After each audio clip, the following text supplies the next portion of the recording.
أعوذ بالله من الشيطان الرجيم. بسم الله الرحمن الرحيم. الحمد لله رب العالمين والعاقبة للمتقين ولا عدوان إلا على الظالمين والصلاة والسلام على أشرف الأنبياء والمرسلين نبينا محمد وعلى آله وصحبه أجمعين وبعد فقال الله تبارك وتعالى يا أيها الناس اتقوا ربكم إن زلزلة الساعة شيء عظيم صدق اللہ العظیم۔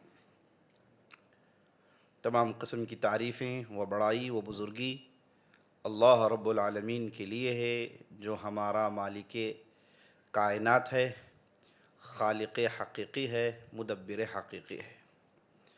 لاکھوں کروڑوں درود و سلام ہو محمد رسول اللہ صلی اللہ علیہ وسلم پر، جنہیں اللہ تعالیٰ نے سارے کائنات کے لیے رحمت بنا کر مبعوث کیا۔ میں اللہ رب العزت کی بارگاہ میں دعا کرتا ہوں کہ اللہ تعالیٰ جس طرح ہمیں اس مبارک مجلس میں ان مبارک چہروں کے ساتھ، ان مبارک موضوعات کے ساتھ، ان مبارک راتوں میں جمع کرتے ہوئے آ رہا ہے، اسی طریقے سے ہمیں جنات الفردوس میں جمع کریں، آمین یا رب العالمین۔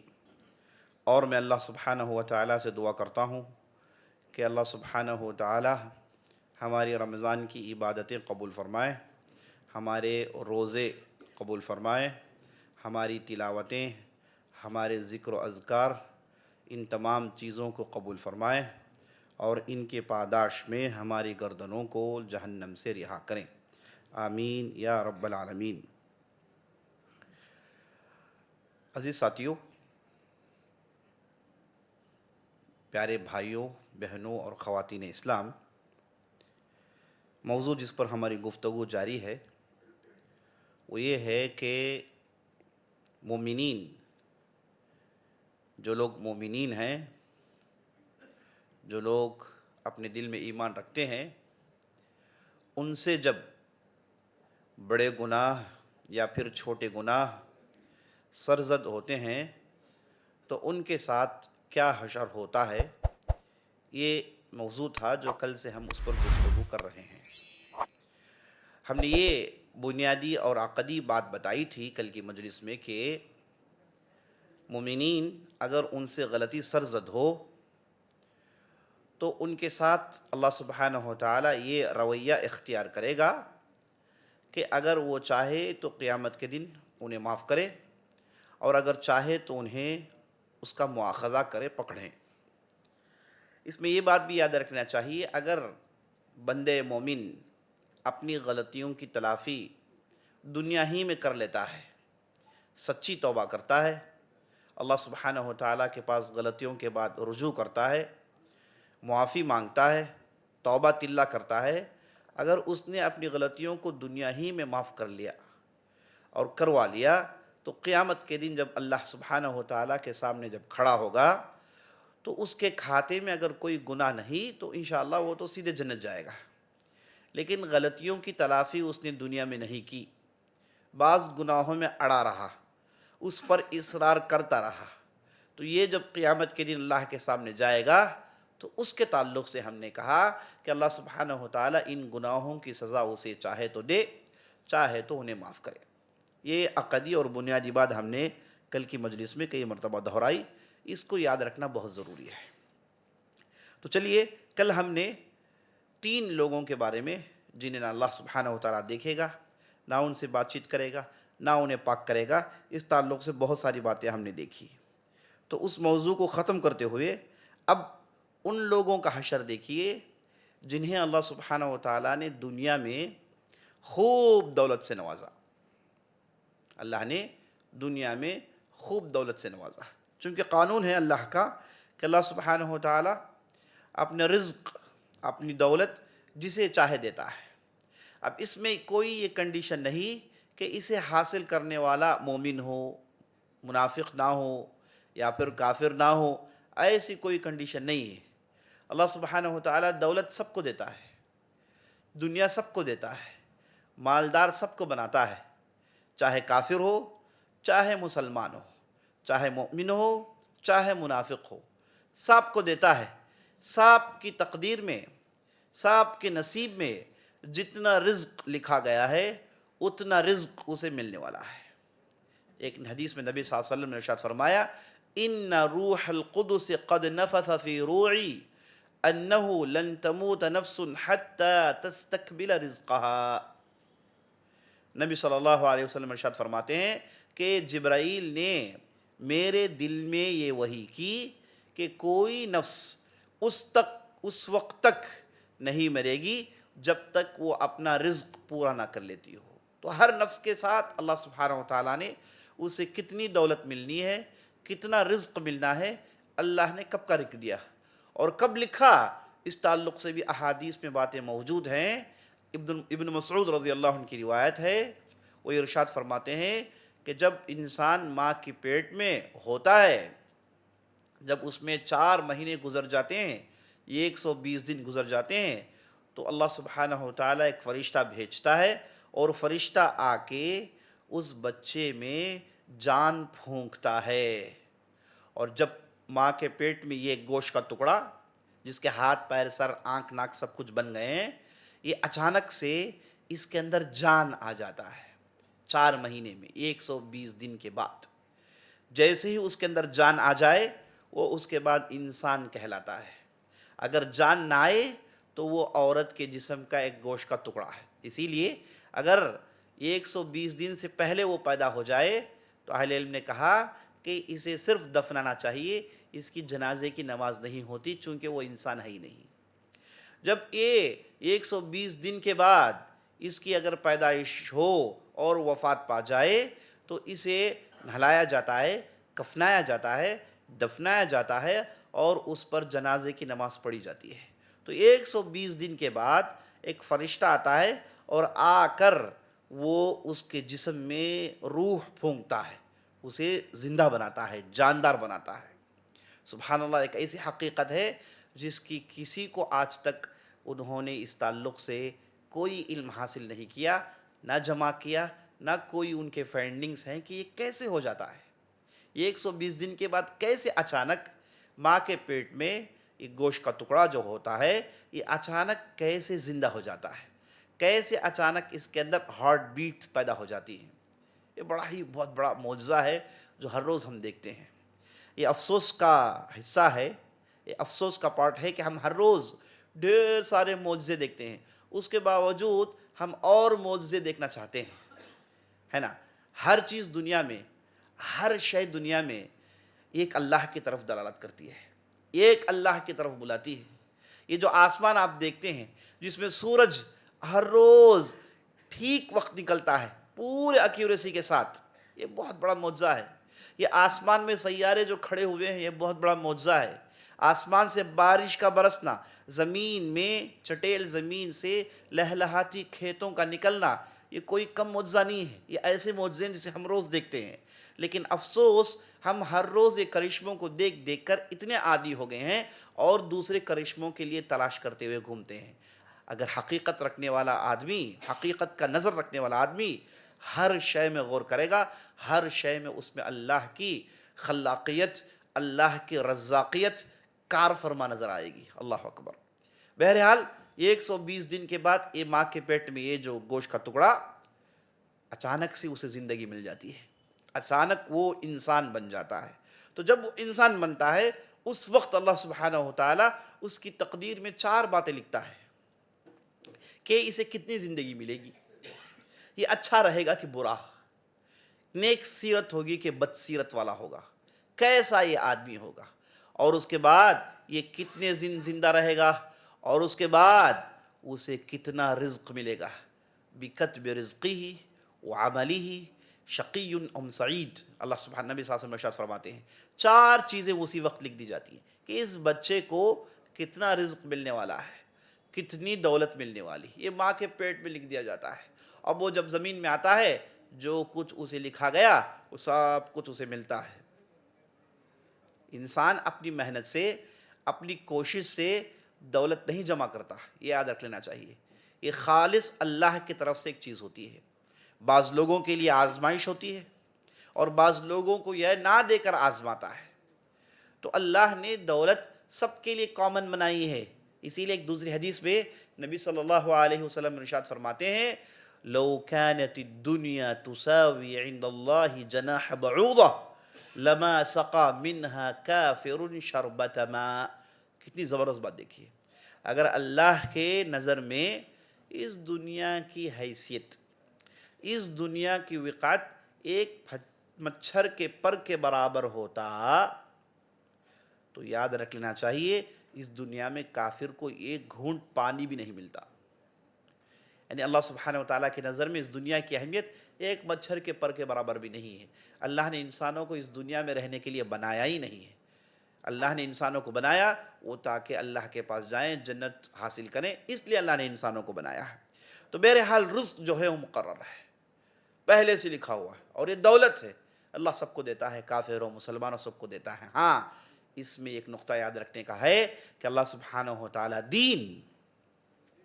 دین کی خواہش، دین کو حاصل کرنے کی تڑپ، دین پر عمل کرنے کی خواہش، دیندار بننے کی خواہش، یہ صرف اسے دیتا ہے جسے چاہتا ہے.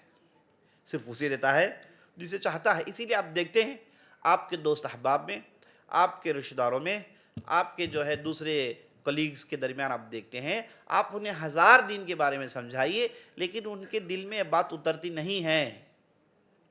ہزار آپ نماز کی اہمیت سنائیے لیکن وہ کبھی نماز پڑھنے کے لیے تیار ہوتے ہی نہیں ہیں. حالانکہ ہے ان کے سب کے پاس لیکن دل تیار نہیں ہوتا ہے. تو وہاں آپ جان لیں کہ آپ کے سینے میں جو ایمان کا خزانہ ہے یہ اللہ کی طرف سے دیا گیا ہے خالص. اللہ نے چاہا آپ کو دینا تو اللہ نے آپ کو یہ دین کی بیداری دی. اللہ نے چاہا تو اللہ نے آپ کو نماز کا پابند بنایا. اللہ نے چاہا تو اللہ نے آپ کو اچھے کام کرنے کے لیے تیار کیا. یہ اللہ کی طرف سے خالص نعمت ہے، اس میں آپ کی بھی کوئی محنت نہیں، یاد رکھ لیجیے گا، ہے نا. تو دین کی تڑپ، دین کی بیداری صرف ان لوگوں کو ملتی ہے جنہیں اللہ سبحانہ و تعالیٰ چاہتا ہے. دیکھیے بندوں میں اللہ سبحانہ و تعالیٰ بعض لوگوں کو چاہتا ہے، بعض لوگوں کو نہیں چاہتا ہے، لیکن وہ بھی اللہ کے بندے ہیں. یہ اللہ کی ارادت کے تحت ایسا ہی ہوتا ہے. تو اللہ سبحانہ و تعالیٰ جن بندوں کو چاہتا ہے انہیں دین کی نعمت دیتا ہے، انہیں دیندار بناتا ہے، دین کا جذبہ انہیں دیتا ہے، ان کے دل میں وہ اللہ اور اللہ کے رسول کا ڈر ڈالتا ہے. تو آپ کو یہ ہم اور آپ کو اس کی اہمیت جاننی چاہیے. بہرحال جسے اللہ چاہے رزق اسے دیتا ہے، دولت مند بناتا ہے. اب مومنین جنہیں دولت مند بنا دیا گیا، جن کے پاس مال جمع ہو گیا، اب ان کا حشر دیکھیے قیامت میں کیا ہوتا ہے. ایک مرتبہ ایک صحابی تھے جو نبی صلی اللہ علیہ وسلم کے مجلس میں تھے، کھا رہے تھے، کھانے کے بعد انہوں نے ڈکار دی. تو نبی صلی اللہ علیہ وسلم مجلس میں بیٹھے تھے، نبی صلی اللہ علیہ وسلم کو گویا کہ غصہ آ گیا. آپ صلی اللہ علیہ وسلم نے کہا کف عنا شجاعک، کہا کہ اسے روکو، کیا کر رہے ہو. اور اس کے بعد کہا جو لوگ دنیا میں پیٹ بھر بھر کے کھاتے ہیں یہ لوگ آخرت میں زیادہ بھوکے رہتے ہیں. جو لوگ دنیا میں پیٹ بھر بھر کے کھاتے ہیں یہ لوگ آخرت میں زیادہ بھوکے رہتے ہیں. تو یہ کہ جو پیٹ دنیا میں زیادہ بھوکا رہتا ہے، دنیاوی تکالیف کو جھیلتا ہے، یہ پیٹ آخرت میں آسانی کے ساتھ رہے گا، چین و سکون کے ساتھ رہے گا. تو اس حدیث میں بات آئی. دوسری حدیث دیکھیے ان المکثرین هم المقلون یوم القیامہ. جس نے دنیا کو زیادہ لوٹا، جس نے دنیا کو زیادہ جمع کیا، قیامت کے دن یہ لوگ زیادہ کنگال ہوں گے. قیامت کے دن یہ لوگ زیادہ کنگال ہوں گے. ایک دوسری روایت میں آیا ہے کہ جو لوگ دنیا کو زیادہ جمع کیے ہوئے ہیں، جن کے پاس زیادہ مال جمع ہو گیا ہے، قیامت کے دن یہ لوگ زیادہ بوجھ برداشت کریں گے. یعنی ایک آدمی آتا ہے، وہ اللہ کے سامنے کھڑا ہو گیا، 50,000 سال کا عرصہ ہے، کھڑے ہونا ہے، تو اس کے کھانے میں کوئی بوجھ نہیں ہے، وہ آرام سے کھڑا رہے گا. لیکن ایک آدمی آئے گا، اس کے کھاندے میں بوجھ ہوگا، کیونکہ اسے دولت ملی ہوگی اور ان دولتوں کے بارے میں پائی پائی کوڑی کوڑی کا حساب دینا ہوگا، تو وہ اپنے کھاندے میں بوجھ لے کر کھڑا ہوگا، تو کس کے لیے آسانی ہوگی؟ اندازہ لگائیے۔ ایک حدیث میں نبی صاحب نے ارشاد فرمایا کہ قیامت کے دن یہ مالدار لوگ جمع ہوں گے، بوجھ لے کر جمع ہوں گے، اور جن کے پاس مال نہیں ہوگا وہ بغیر بوجھ کے آسانی سے کھڑے ہوں گے۔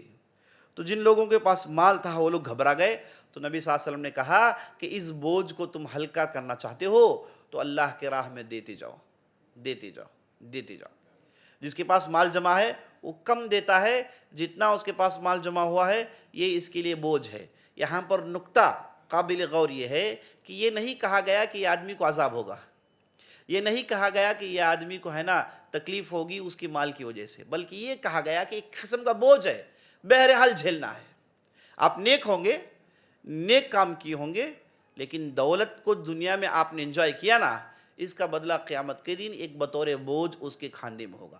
اگر کوئی اس سے بھی بچنا چاہتا ہے تو اسے زمین میں بے تحاشا اللہ کے راہ میں خرچ کرنا ہوگا۔ جتنا اسے اللہ نے پیسے دیے اسے وہ اس میں سے زیادہ اسے خرچ کرنا ہوگا۔ تو زیادہ سے زیادہ جو لوگ خرچ کرتے ہیں یہ قیامت کے دن اپنا بوجھ کم کر کے پہنچیں گے، اپنا بوجھ کم کر کے پہنچیں گے۔ تو بہرحال دنیا میں مالداری، دنیا میں دولت مندی قیامت کے دن ایک قسم کی رکاوٹ تو بنے گی۔ یہ دیکھیے ابو الدرداء رضی اللہ عنہ سے ایک صحابی نے پوچھا، ان کے شاگرد نے پوچھا کہ آپ اس دنیا میں زیادہ مال کیوں نہیں جمع کرتے، جبکہ فلاں فلاں آدمی ان کے پاس تو ڈھیر سارا مال ہے، انہوں نے تو پیسے خوب جمع کیے ہیں، اپنے پاس خوب مال رکھتے ہیں، لیکن آپ اتنا مال جمع کیوں نہیں کرتے جبکہ آپ کر سکتے ہیں؟ آپ اگر چاہے تو خوب مال جمع کر سکتے ہیں، آپ کے پاس ذرائع ہیں، لیکن میں نے آپ کو ایسا کرتا ہوا نہیں دیکھ رہا ہوں، نہیں دیکھا ہے۔ کیا وجہ ہے؟ تو انہوں نے بڑی پتے کی بات بتائی، انہوں نے کہا کہ یہ جو آگے سے جو راستہ ہے نا، آگے کی جو جانے والی گھاٹی، وہ بڑی مشکل گھاٹی ہے، اس میں اگر بوجھ لے کر چلو گے تو تمہارے پیر لڑکھڑائیں گے، اس میں اگر آپ ہلکا چلو گے تو بڑی آسانی سے اس گھاٹی کو پار کر سکتے ہو۔ اشارہ کیا ہے؟ آگے مرنے کے بعد آخرت کے سفر میں جانا ہے۔ اس سفر میں اگر آپ کے پاس بوجھ ہے، پیسوں کا بوجھ ہے، دولت کا بوجھ ہے، اسے لے کر آپ اس گھاٹی میں کس تیزی سے چل پائیں گے؟ آپ کے پیر تو لڑکھڑائیں گے، آپ کو تو تکلیف ہوگی، کہیں ایسا نہ ہو کہ پیر پھسل جائیں۔ تو اس لیے انہوں نے کہا، ابو الدرداء رضی اللہ عنہ نے کہا، اس لیے میں اس بوجھ کو ہلکا کر کے چلتا ہوں۔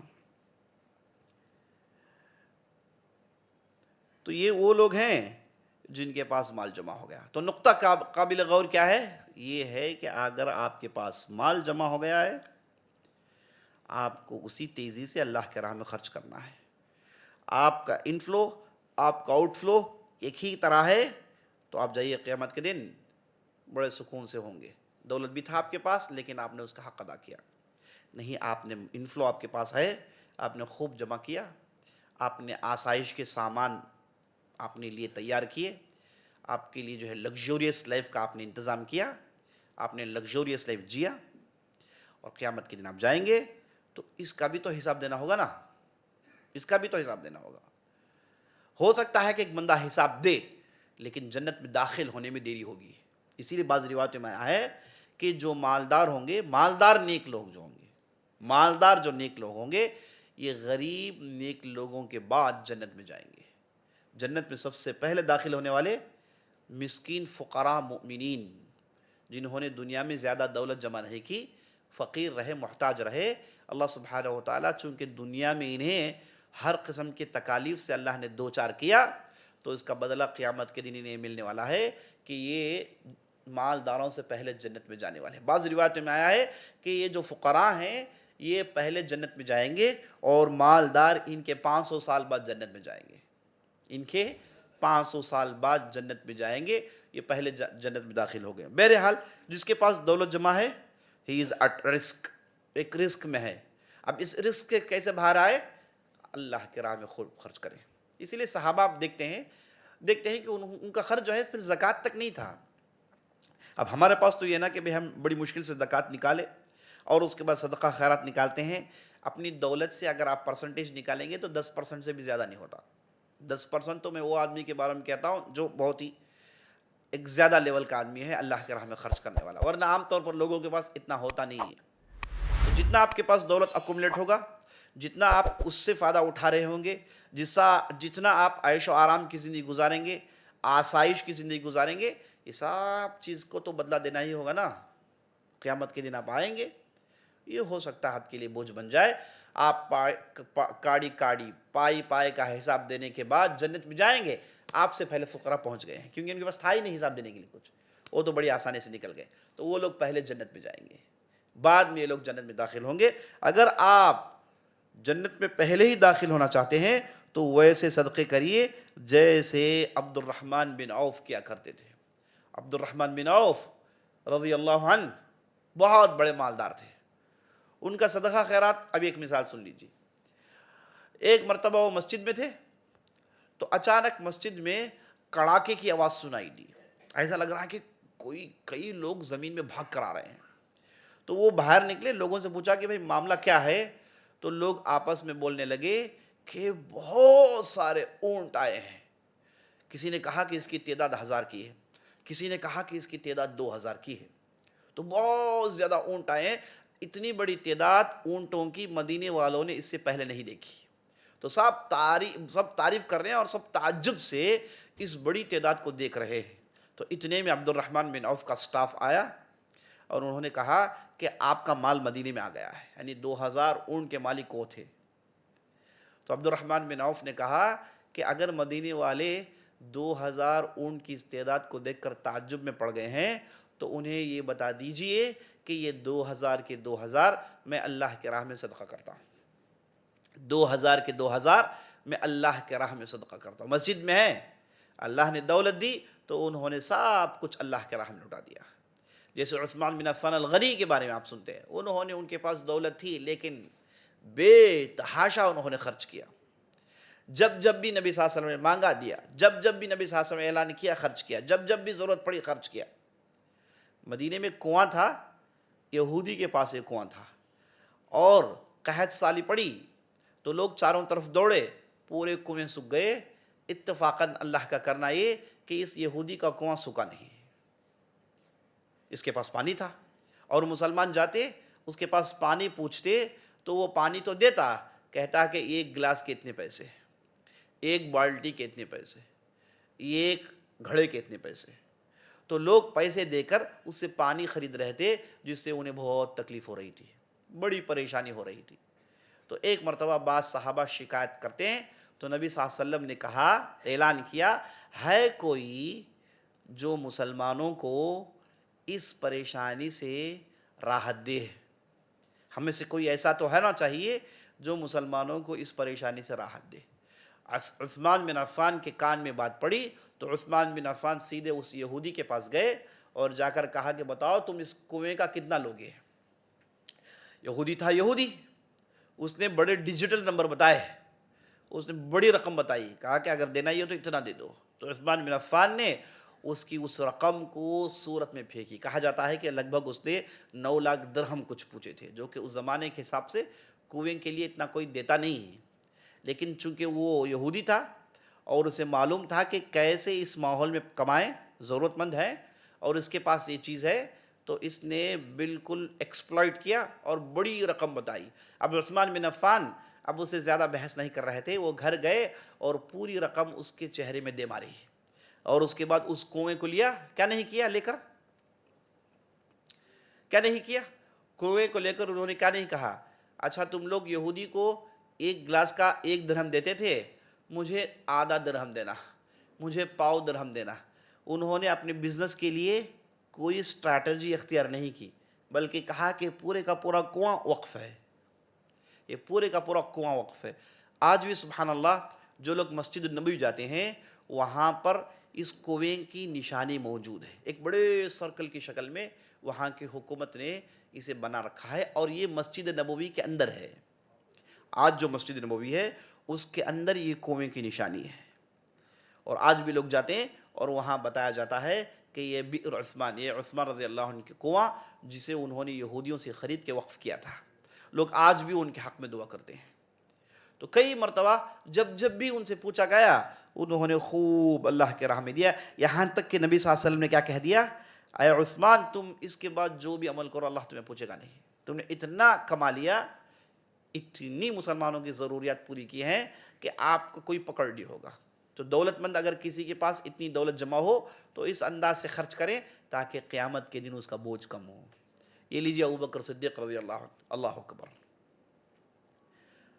ارے بھائی ایک انسان خرچ کرتا ہے، ایک مدت کے بعد اسلامی حکومت قائم ہو گئی، کفار پر طاقت آ گئی، ایک پورا سٹیٹ جمع ہو گیا، مسلمانوں کی بڑی تعداد ہو گئی، اس وقت کوئی خرچ کرتا ہے تو بات سمجھ میں آتی ہے۔ ابو بکر صدیق کے انفاقات آپ دیکھیے، یہ اس زمانے میں ہے جب مسلمانوں کی تعداد 5-6 سے شروع ہوئی ہے، ابھی کوئی اسلامی حکومت نہیں، ابھی کوئی طاقت نہیں، ابھی اسلام آیا ہے، لوگوں نے اسلام قبول کیا ہے، آگے چل کے کیا ہوگا انہیں نہیں معلوم، لیکن ایمان اتنا زبردست تھا کہ یہ اس زمانے میں بھی پیسے پانی کی طرح بہاتے تھے۔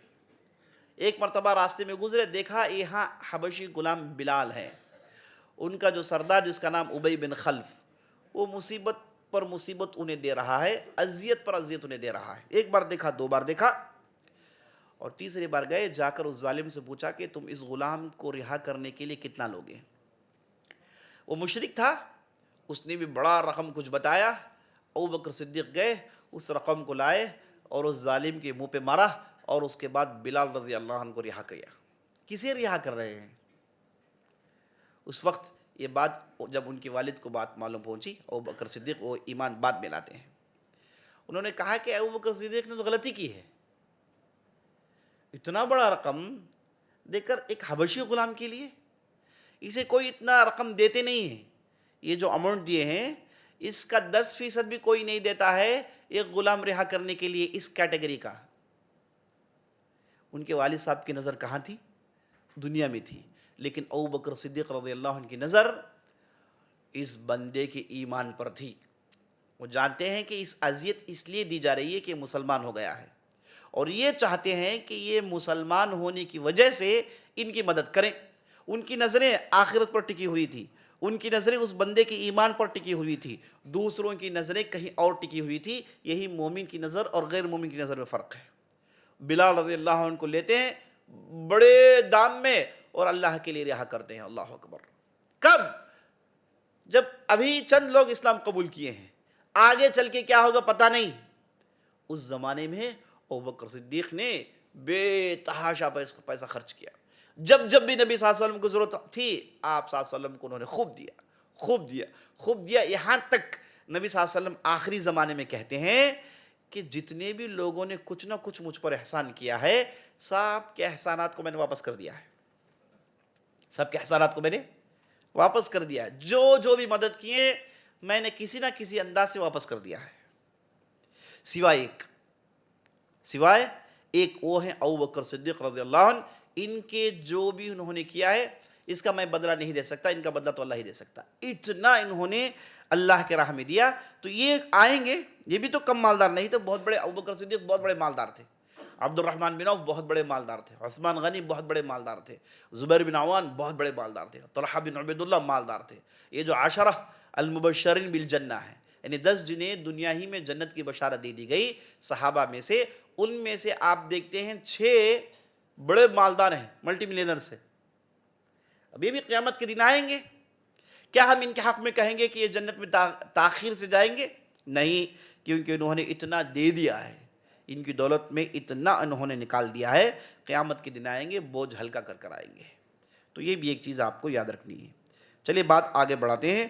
قیامت کے دن مومنین کو جو اذیتیں ہوں گی، تکالیف ہوں گی، ان میں سے ایک فرد یہ بھی ہے جسے غدار کہتے ہیں۔ غدار، اسے قیامت کے دن عجیب و غریب تکلیف ہوگی۔ نبی صلی اللہ علیہ وسلم کہتے ہیں جب قیامت کے دن سب کو جمع کر دیا جائے گا، غدار کو بلایا جائے گا۔ غدار کون؟ جس نے لوگوں کو دھوکہ دیا۔ غدار تو ہم ہماری زبان میں کہتے ہیں غدار، ہے نا؟ یہ غدار، اسے لایا جائے گا۔ اب اس کے لیے دیکھیے بڑی عجیب و غریب اذیت ہے۔ کیسی اذیت ہے اس کے لیے؟ اس کے لیے ایک جھنڈا نکالا جائے گا، ایک الگ سا جھنڈا، اور اس جھنڈے میں صاحب کا نام ہوگا۔ اب یہ جھنڈا ان کے پیچھے باندھ دیا جائے گا۔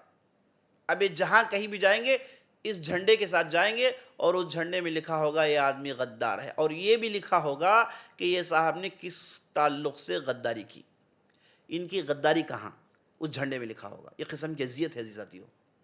قیامت کے دن جہاں لوگوں کو سزائیں ملتی ہیں اور جہاں لوگوں کو راحت ملتی ہے، ان میں سے ایک کام یہ بھی ہوتا ہے جو کہ بہت ہی خطرناک ہے، وہ یہ ہے کہ لوگوں کو برملا سب کے سامنے بلا کر ذلیل کیا جائے گا،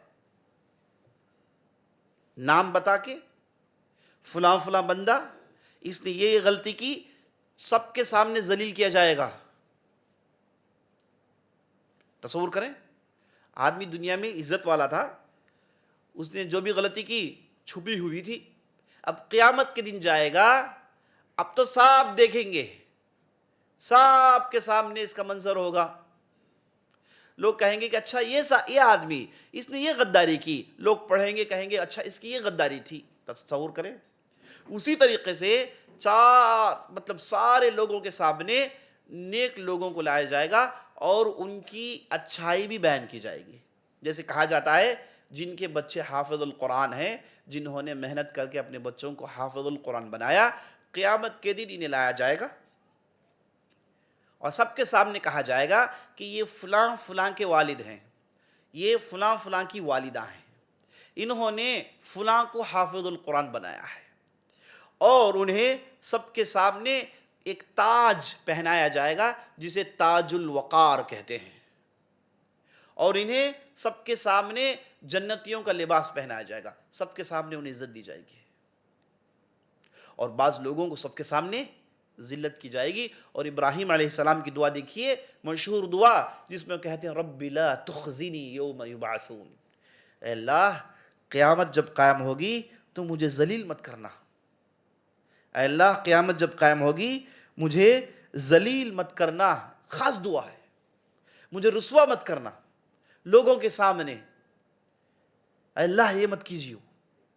تو قیامت کے دن انتہائی خطرناک سزا یہ لوگوں کو ذلیل کرنا ہے۔ اس میں دیکھیے یہ آدمی جسے لایا جائے گا اور جس کے پیٹھ کے پیچھے سے اس جھنڈے کو باندھ دیا جائے گا، اور جھنڈے میں یہ لکھا جائے گا کہ اس نے فلاں فلاں غداری کی۔ اللہ حفاظت فرمائے۔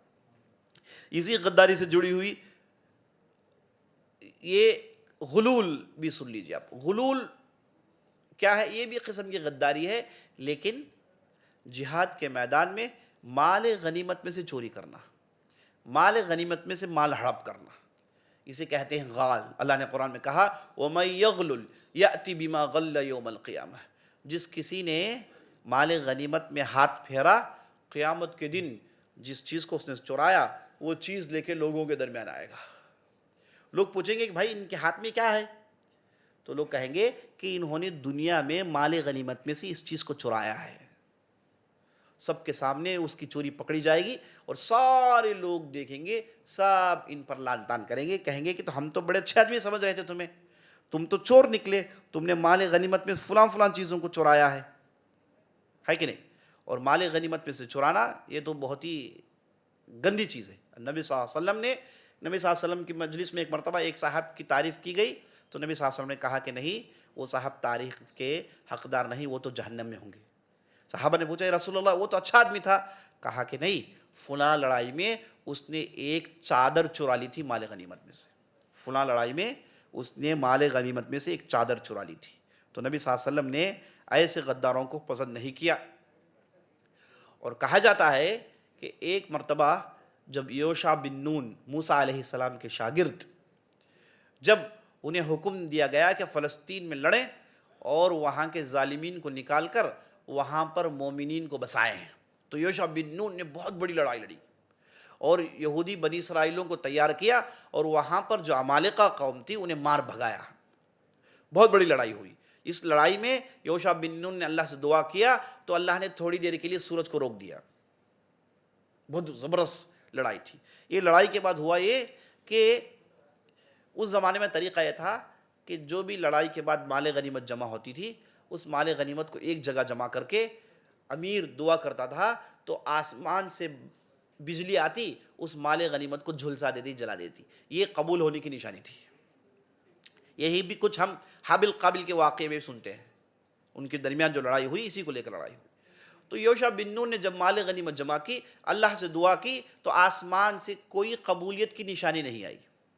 انہوں نے بار بار کہا کہ اللہ یہ ہماری مال غنیمت ہے، اسے قبول کر لے، لیکن نہیں.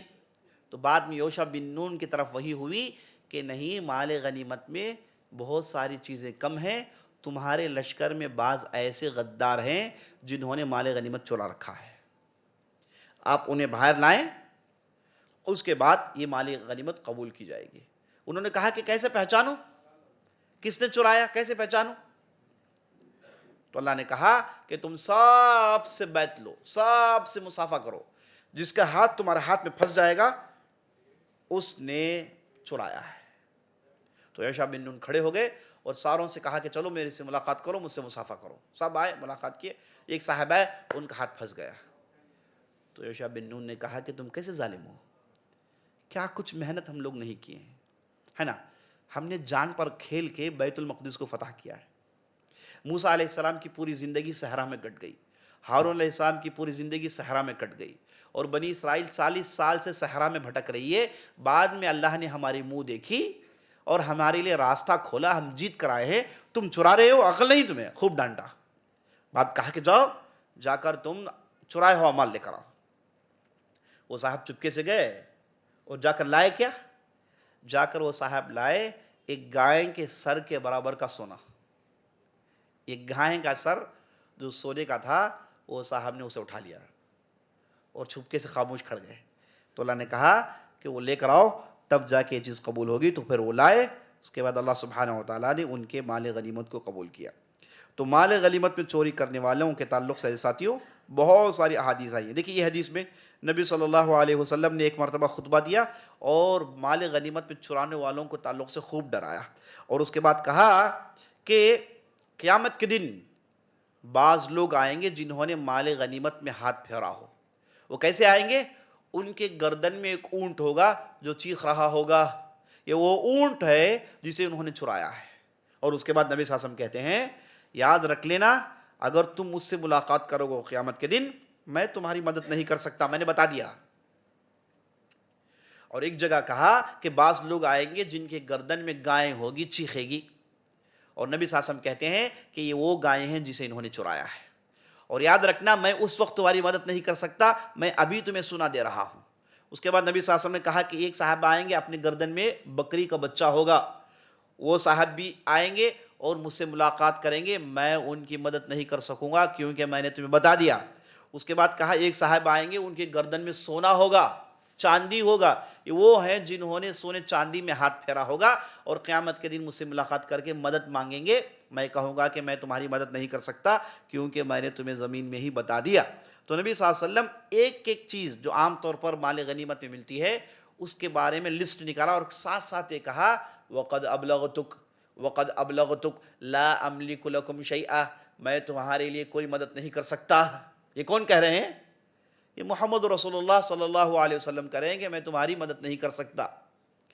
قیامت کے دن یہ ایسا نہیں کہ بھائی کوئی نکل آؤ فوراً مدد کر لو، ایسا ہوتا نہیں ہے. لیکن آج ہمارے معاشرے میں ہم کیا دیکھتے ہیں؟ بعض پیر حضرات کہتے ہیں اپنے مریدین سے کہ آپ میرے ہاتھ میں بیعت کر لو، میں تمہاری مدد کروں گا، ہے نا؟ تم میرے ہاتھ میں بیعت کیے ہو تو جب دفن کیا جائے تمہیں تو یہ لو شملہ، اس شملے کے ساتھ تمہیں دفن کیا جائے گا. جب تم اس شملے کے ساتھ دفن کیے جاؤ گے، قیامت کے دن جب اٹھ کے کھڑے ہوگے تو یہ شملہ دیکھ کے ملائکہ خاموش ہو جائیں گے، ہے نا؟ یہ شملہ دیکھ کے ملائکہ، بڑے بڑے ملائکہ خاموش ہو جائیں گے، منکر نکیر ڈر جائیں گے. کسے بیوقوف بنا رہے ہیں بھائی؟ ایک تو صاحب نے تو حد کر دیا، وہ کہتے ہیں کہ میرے ہاتھ میں بیعت کر لو، میں جنت کے کنارے پلیٹ فارم میں کھڑا، جہنم کے کنارے پلیٹ فارم میں کھڑا رہوں گا. جیسے جیسے مریدین کو جہنم میں پھینکا جائے گا میں کیچ کر کر کے انہیں نکال لوں گا، میں کیچ کر کر کے انہیں نکال لوں گا، کیونکہ وہ جہنم کے جو پلیٹ فارم ہے اس میں کھڑے ہوں گے، ہے نا؟ اور جہنمی جو گریں گے یعنی ان کے مریدین کو گرنا پڑے گا. دیکھیے اس حد تک لا چکے, اور یہ لپک کے انہیں بچا کے جہنم سے بچا لیں گے. اچھا یہ کیوں نیچے کھڑے ہوئے ہیں ایک الگ بحث ہے. اچھا دوسری بات یہ ہے کہ بھائی یہ وہ وقت ہوگا جہنم میں لوگ کب گریں گے, یہ پل صراط, یہ بھی تفصیل آپ کے سامنے آئے گی. پل صراط سے پھسل کر نیچے گریں گے, نیچے سیدھے جہنم میں گریں گے. جو لوگ پار کر پائے وہ جنت چلے جائیں گے. اب یہ جو پھسل کے نیچے گریں گے نا سیدھے جہنم میں گریں گے. یہ منظر دیکھ کر انبیاء علیہم السلام کہیں گے نفسی سلم سلم اللہم سلم سلم اللہم سلم سلم. یہ منظر دیکھ کر, پل صراط کا منظر دیکھ کر انبیاء علیہم السلام یہ چیخیں گے اللہم سلم سلم, مطلب اے اللہ آج مجھے بچا لیجو, بس آج میں اگر میرا بچاؤ ہو گیا تو کافی ہے, میری امت کا فکر مجھے نہیں ہے. انبیاء علیہ السلام دست برداری کریں گے, یہ وہ موقع ہوگا. یہ انبیاء علیہ السلام کی حالت ہے. اور یہ پیر صاحب کیا کہہ رہے ہیں لوگوں سے کہ وہ ان کی جو ہے بچاؤ کا انتظام کریں گے. ایسے لوگوں کو اللہ سے ڈرنا چاہیے. یہ وہ لوگ ہیں جن کے دل میں ایمان نہیں ہے, یہ وہ لوگ ہیں جنہوں نے حقیقت کو سمجھا نہیں. یہ ساری باتیں جہل کی بنیاد پر یہ لوگ کر رہے ہیں, ورنہ اس وقت جو ہولناک ہوگا منظر, اللہ سبحانہ و تعالی ہم اور آپ کو بچائیں. تو عزیز ساتھیو, یہ مال غنیمت میں چرانے والوں کے بارے میں دیکھیے. ایک مرتبہ نبی صلی اللہ علیہ وسلم نے عبادہ بن صامت سے کہا, انہیں حکم دیا کہ آپ جائیں اور جا کے مال غنیمت جمع کریں. تو ساتھ ساتھ نبی صلی اللہ علیہ وسلم نے کہا کہ اے عبادہ, کیا تمہیں معلوم ہے کہ جو آدمی مال غنیمت میں جو بھی چرائے گا وہ چیز لے کے قیامت کے دن پہنچے گا, ہے نا. اگر کسی نے گائے چرائی ہے تو گائے کے ساتھ قیامت کے دن پہنچے گا. لوگ پوچھیں گے کہ کہاں کی گائے ہے, تو اسے بتایا جائے گا کہ یہ گائے ہیں جسے انہوں نے چرایا ہے. یہ ایک صاحب تھے جن کا نام تھا ابن الاتبیہ. ایک مرتبہ نبی صلی اللہ علیہ وسلم نے انہیں بھیجا زکوٰۃ کلیکٹ کرنے کے لیے. نبی صلی اللہ علیہ وسلم کا طریقہ یہ تھا کہ نبی صلی اللہ علیہ وسلم پاس بعض لوگ ہوتے اسٹافس, ان سے کہتے جو بھی نئے علاقے اسلام میں داخل ہوئے ان سے کہتے کہ بھائی جاؤ جا کے زکوٰۃ کا مال لے کر آؤ. تو لوگ جاتے زکوٰۃ کا مال لاتے اور اس کے بعد نبی صلی اللہ علیہ وسلم غریبوں میں اسے تقسیم کرتے تھے. اور طریقہ یہ تھا کہ یہ جو وہاں ہر جگہ کے امیر ہوں گے لوگوں سے زکوٰۃ لیں گے اور ان کے فقیروں میں تقسیم کریں گے. جو بھی بچ جاتا وہ نبی صلی اللہ علیہ وسلم کے پاس بھیج دیتے تھے. تو ایک صاحب گئے اور وہ لائے زکوٰۃ کا مال, جانور لائے, سونا چاندی لائے, سب لائے, اور لا کر جب حساب دینے کے لیے بیٹھے تو انہوں نے نبی صلی اللہ علیہ وسلم سے کہا کہ یہ سب مال جو کلیکٹ ہوا ہے اور یہ میرا ہے, لوگوں نے مجھے دیا ہے. نبی صلی اللہ علیہ وسلم نے کچھ نہیں کہا. اس کے بعد نبی صلی اللہ علیہ وسلم ممبر میں چڑھ گئے اور چڑھ کر کہا کہ بعض لوگوں کو کیا ہو گیا, وہ یہ کہتے ہیں کہ لوگوں نے مجھے دیا ہے, لوگوں نے مجھے دیا ہے. انہیں چاہیے کہ اپنے باپ کے گھر میں بیٹھ جائیں, اپنے ماں کے گھر میں بیٹھ جائیں, دیکھتے ہیں کہ لوگ انہیں کیا دیتے ہیں, دیکھتے ہیں کہ لوگ انہیں کیا دیتے ہیں. یاد رکھنا چاہیے یہ بھی غلول میں آتا ہے. اگر کسی نے کچھ لے لیا یہ بھی غلول میں آئے گا, اور قیامت کے دن وہ اس چیز کے ساتھ قیامت کے دن حاضر ہوگا. تو دیکھیے نبی صلی اللہ علیہ وسلم نے یہاں کس حد تک تنبیہ کی ہے نا. آج ہمارے معاشرے میں دیکھتے ہیں لوگ اپنا عہدہ استعمال کر کے بڑی آسانی سے رشوت دیتے ہیں. اگر یہ عہدے میں نہ ہو کوئی انہیں پھٹک کر نہ دیکھے, ہے کہ نہیں, یہ پوسٹ میں نہ ہو کوئی انہیں عزت کی نظر سے نہ دیکھے, لیکن پوسٹ میں ہونے کی وجہ سے لوگ سب سلام ٹھوکتے ہیں, لوگ سب جھکتے ہیں, اور یہ سب کیا کرتے ہیں, خوب انہیں نتھارتے ہیں. اور قیامت کے دن جتنا بھی انہوں نے لوٹا ہوگا یہ سارے کا سارا مال لے کے کھڑے ہو جائیں گے. پوچھا جائے گا کہ بھائی یہ کون ہے, یہ فلاں یہی ہے بھائی, لوگوں سے خوب لوٹا ہے مال آ گیا. یہ کون ہے بھائی, فلاں گورنمنٹ کے انجینئر ہے, یہ فلاں صاحب جنہوں نے خوب رشوت لی. یہ لوگ سب پورا مال لے کے قیامت کے دن کھڑے ہوں گے, اور جتنے بھی لوگوں نے انہیں دیا ہوگا سب لان تان کریں گے, کہیں گے کہ اللہ اسے برباد کرے, اللہ اسے غارت کرے. پہلے سے مصیبت, پہلے سے ہولناکیاں, اس پر لوگوں کے لان تان سننے پڑیں گے اور سب کے سامنے ذلیل کیا جائے گا. اللہ حفاظت فرمائے. تو جو لوگ آپ سے زبردستی رشوت لیتے ہیں, آپ یہ سوچ کے کم از کم دل کو دلاسا دے دیجئے کہ قیامت کے دن یہ صاحب آئیں گے, سب کے سامنے ذلیل ہوں گے, اور میں اس وقت کھڑا رہوں گا اور میں بھی چیخ چیخ کے یہ صاحب پر لان تان بھیجنے والا ہوں. کیونکہ ایسے لوگوں کے ساتھ یہی سلوک کرنا چاہیے. یہ تو رشوت تو ہمارے معاشرے میں گویا کہ کیا ہو گیا ہے, جز لا انفک ہو گیا، یعنی اس کے بغیر کام چلتا ہی نہیں ہے۔ آپ جائیے کرنٹ کے لیے، پاور سپلائی کے لیے خوب کھلائیے، اسے بھی کھلائیے، بچوں سے لے کے بوڑھوں تک کھلائیے، اس کے باوجود کام نہیں کرتے۔ اس کے بعد جائیے اب گورنمنٹ اداروں میں، کارپوریشن میں جائیے، وہاں کا کچرا اٹھانے والا بھی آپ سے رشوت لیتا ہے، جو بھی ہیں سب رشوت لیتے ہیں۔ بعض لوگ تو کہہ دیتے ہیں کہ بھئی ہمارے ہاں جتنی میں سب رشوت کھاتے ہیں، اس لیے آپ الگ الگ دینے کے بجائے ایک آدمی کو دے دو، ہم بانٹ لیتے ہیں، ہے نا۔ پولیس والے تو صاف کہتے ہیں کہ بھائی دیکھو، اگر آپ ہمیں رشوت نہیں دیں گے تو میں جا کے لوگوں کو بھیجتا رہوں گا، یہ اسٹیشن کے آئیں گے، اس کے بعد وہ اسٹیشن کے بھی آئیں گے، اس کے بعد وہ اسٹیشن کے بھی آئیں گے، آپ سب کو کب تک بانٹتے رہیں گے؟ بہتر ہے کہ مجھے 15,000 روپے دے دو، میں سب کو ڈیل کر لیتا ہوں، ہے نا۔ یہ ہر جگہ بغیر رشوت کے جان رکھیں، یہ سب قیامت کے دن پکڑے جائیں گے، سب کو ذلیل کیا جائے گا۔ ان لوگوں کو ڈرنا چاہیے کہ ایسا کام نہ کریں، ایسا کام نہ کریں جس سے لوگوں کے کلیجوں کو بھوننا پڑتا ہے۔ بعض لوگ اپنا کلیجہ بھون کے رشوت دیتے ہیں کہ نہیں؟ وہ پہلے سے مصیبت میں گھر بن رہے ہیں، بہت سارا قرض ہے، اس کے باوجود ان ظالموں کو کھلاتے جائیے، کھلاتے جائیے، کھلاتے جائیے۔ اللہ المستعان۔ یہ سب قیامت کے دن آئیں گے، یہ سارے رشوت خوروں کو سب ان پر لعنت بھیجیں گے۔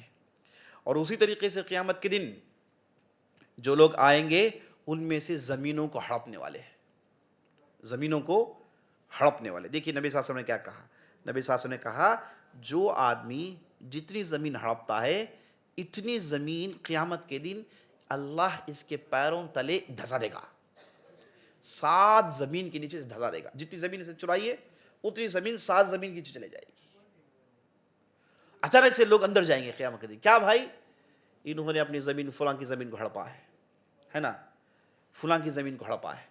یہاں تک نبی صلی اللہ علیہ وسلم کہتے ہیں اگر کسی نے اپنے زمین کے مارکس کو تھوڑا بھی ہٹا کے ڈالا، نبی صلی اللہ علیہ وسلم کہتے ہیں لعن اللہ من غیر متاخم الارض، اللہ کی لعنت ان لوگوں پر ہو جو زمین کے مارکس کو ہٹا ہٹا کے ڈالتے ہیں۔ اتنی میری زمین ہے، اب بازو میں پتہ نہیں کون ہے، وہ کب آئے گا، 100 اسکوائر فٹ لے لو بھائی، بعد میں دیکھ لیں گے، ہے نا۔ ہٹا کے ڈال کے بند دیے، وہ اس کے بعد آیا چیخا چلایا، کوٹ پہ گھوما، اس کے بعد اسے کیا بولے؟ زمین تو ملنے والی نہیں ہے، یہ لو 10,000 روپے، خاموشی سے نکل جاؤ، ہے نا۔ اب جس کے پاس جتنا زیادہ طاقت ہے، جتنا زیادہ انفلوئنس ہے، جتنا زیادہ MLA ظالموں کو جانتا ہے نا، MP جو ہے غداروں کو جانتا ہے، اس کا اتنا زیادہ ویلیو ہے نا۔ بعض لوگ تو، کیونکہ میں ان چیزوں سے بہت جھیلا ہوں، یہ جو آپ دیکھ رہے ہیں اس کے پیچھے ایسے لوگوں سے بہت جھیلنا پڑا۔ بعض لوگ ہیں ان کا کام یہی ہے، کھاتے پیتے ہیں صبح اور اس کے بعد پورا ریکارڈ لے کے بیٹھ جاتے ہیں کہ بھائی ان علاقوں میں کہاں کہاں کنسٹرکشن کا کام چل رہا ہے، وہاں چل رہا ہے، ان لوگوں کو بلاؤ، ان لوگوں کو بلا کے بولے کہ ہم تمہاری جو ہے کوئی بھی کام کرنے نہیں دیں گے، نہ پاور سپلائی آئے گا، نہ تمہیں واٹر آئے گا، نہ کچھ بھی نہیں، ہم لوگوں کو جمع کر کے تمہاری عمارت کے سامنے دھرنا دیں گے، تمہارا عمارت ہی بن ہی نہیں پاؤ گے۔ کیا بھائی، ہم ایک لوگ ہیں بھیڑیے، بھوکے پیاسے، ہمیں ہڈی ڈالو، ہے نا، ہم کتے ہیں، ہمیں ہڈی ڈالو تب جا کے تم ہمیں کرنے چھوڑیں گے۔ بھائی تم لوگ کون ہو بھائی؟ گورنمنٹ ہو؟ کہاں سے نکلا ہے؟ کہا کہ نہیں، ہم بھیڑیوں کا جماعت ہے، ہم جانتے ہیں کہ کیسے کیسے کیس ٹھونکے، کیسے کیسے تو پریشان کرے، پورے کرتبوں کو ہم نے ابلیس سے سکھایا ہے، ابلیس ہمارا ڈائریکٹ سردار ہے، تو یہ سارے کام ہم تمہارے ساتھ کرنے والے ہیں۔ ہم نے کیا بھی غلطی کی؟ کچھ بھی غلطی نہیں، تم تو عمارت بن رہے ہو، عمارت بنو، کیا کرنا ہے؟ ہڈی ڈالو، ہمارے یہاں 50 کتے ہیں، ہے نا، ان 50 کتوں کو ہڈی ڈالو اور اس کے بعد ہم کچھ نہیں کریں گے، ورنہ ہم بھونکیں گے، ورنہ ہم کانٹیں گے، ہے نا۔ ایسے کتوں کے جماوڑے بہت ہیں، کوئی تعلق ہی نہیں ہے، آپ کو لوٹتے ہیں، کہتے ہیں کہ نہیں ہم اگر نہیں کریں، ان کے تعلقات اندر جو رشوت خور ہیں گورنمنٹ کی اداروں میں ان سے ہیں، یہ دونوں ملے ہوئے ہیں، ہے نا۔ اور اس کے بعد یہ اگر کام نہ ہو تو پھر وہ آئیں گے، قانون بتائیں گے، رولز بتائیں گے، کہیں گے کہ تم نے روڈ میں اینٹوں کو جوڑ دیا، کہاں جوڑیں گے بھائی؟ کہتے ہیں کہ نہیں، روڈ میں آپ نے جوڑا ہے تو آپ کو اتنے پرمیشنز لینے ہیں، اتنے پرمیشنز آپ لیں گے تو ایک اونٹ سونے کا بن جائے گا، ہے نا، اتنا آپ کو خرچ کرنا پڑے گا، اتنے سارے پرمیشنز آپ کو لینے ہیں۔ کیا کریں بھائی؟ کتے ہیں، ہڈی ڈالو، تو ہڈی ڈال کے کیا ہماری ہڈیاں ختم ہو گئی، گل گئی ہیں۔ تو عزیز ساتھیوں، یہ سارے ظالم لوگ قیامت کے دن آئیں گے، ان سارے ظالم لوگوں کے ساتھ پائی کا حساب لیا جائے گا۔